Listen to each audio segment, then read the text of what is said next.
On vous emmène à Val-sur-An, dans le Jura. Visite signée Fleur de Boer.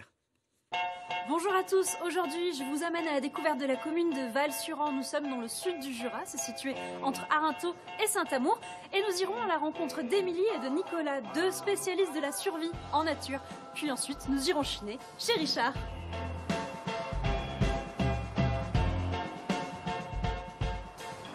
Bonjour Émilie.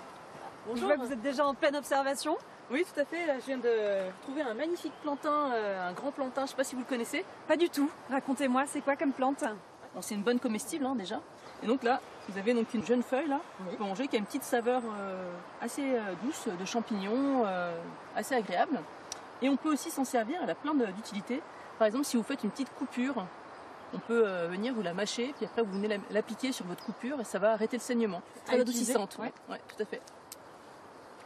Oui, c'est vrai qu'il y a ce petit côté de champignon. Et les anciens s'en servaient aussi pour faire un sirop contre la toux.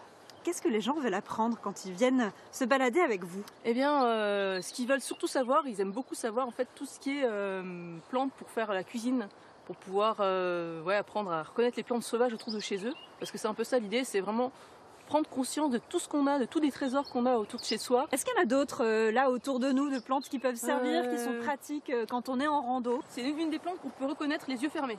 Ah quand elle nous pique, c'est ça. Ouais. Effectivement, l'ortie est vraiment une plante incontournable. D'accord. Dans le sens où elle est très très riche en protéines et beaucoup de minéraux, du magnésium, du calcium, du fer. Donc très très intéressante pour plein de choses. Je vais la rouler en boule comme ça pour écraser les petits pois qui sont urticants. Et puis après, je peux la consommer comme ça, quoi.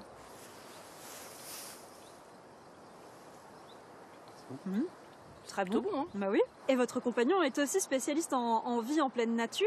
Tout à fait. Est-ce qu'on peut aller le rencontrer? Je crois qu'il a quelque chose aussi à nous faire découvrir. C'est parti. Bonjour Nicolas. Bonjour. Nicolas, où est-ce que vous nous avez amené? Alors Fleur, je vous ai emmené dans un petit coin de nature très agréable, un petit coin de forêt. On va pouvoir monter un abri pour pouvoir s'abriter s'il y a un petit peu de vent, un peu de pluie, pour pouvoir déjeuner, des choses comme ça.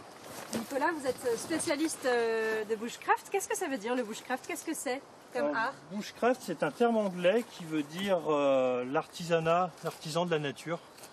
C'est tout ce qui concerne que ça soit aussi bien de vivre en nature, faire un feu, monter un abri. Ça va être beaucoup d'autonomie, puis retrouver un lien avec la nature, tout simplement.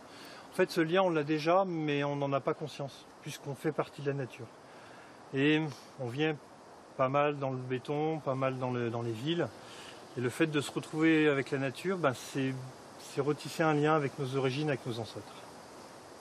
Val-sur-An et Saint-Julien sont des endroits parfaits pour pratiquer le bushcraft. Tous les endroits peuvent être agréables, mais c'est vrai que le Jura, on a une région quand même qui est très très propice à ça.